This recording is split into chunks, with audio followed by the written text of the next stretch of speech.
Buddy Fox! Isang isla na halos kasya lang ang barkada mo, pero pinag-aagawan? Aba, huwag kang magulat. Tara, kilalanin natin si Sandy Cay! Mga kababayan, welcome to the drama sa West Philippine Sea. Kung teleserye ito, si Sandy Cay, ang small but terrible na karakter. Laging nasa gitna ng away, kahit wala naman siyang ginagawa, kundi mag-sunbathing buong araw.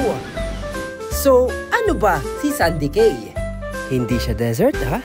Cay ang tawag sa maliit na buhanginan na above water lang kapag high tide. At yes, ang Sandy Cay ay isang grupo ng sandbars. Tatlo sila, parang triplets. Ang Sandy Cay, na kilala rin bilang Pag-asa K2, ay isa sa mga sandbars na matatagpuan sa kanlurang bahagi ng Pag-asa Island sa Kalayaan Island Group of the Philippines. Tinatawag ng Pilipinas ang Sandy Cay bilang Pag-asa K2, habang ang China ay tinatawag itong Jiao? Ang hirap namang i-pronounce nito. Basta, atin to! Bahagi ito ng pinagtatalo ng mababang pangpang o bahura ng coral, rock at sand na matatagpuan sa Spratly Islands malapit sa Pag-asa Islands sa West Philippine Sea. Location? Just 4.6 kilometers west of Pag-asa Island. Proudly part of Kalayaan, Palawan, Philippines!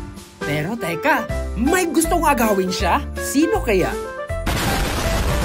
Di wow! Mas malapit to sa amin. Parang 4-minute tricycle ride lang from Pag-asa Island. Mga kaibigan, noong 2017, napansin ng AFP na may mga Chinese vessels na palaging nakapark malapit sa Sandy Cay. Di ito fast food branch ha? Yan ay military interest.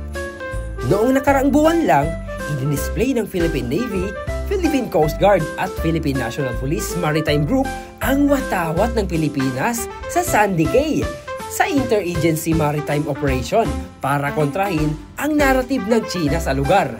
Ngayong araw, walang nakatirang tao sa Sandy Cay. Wala ring Jollibee o Wi-Fi. Pero ang tanong, bakit ito importante?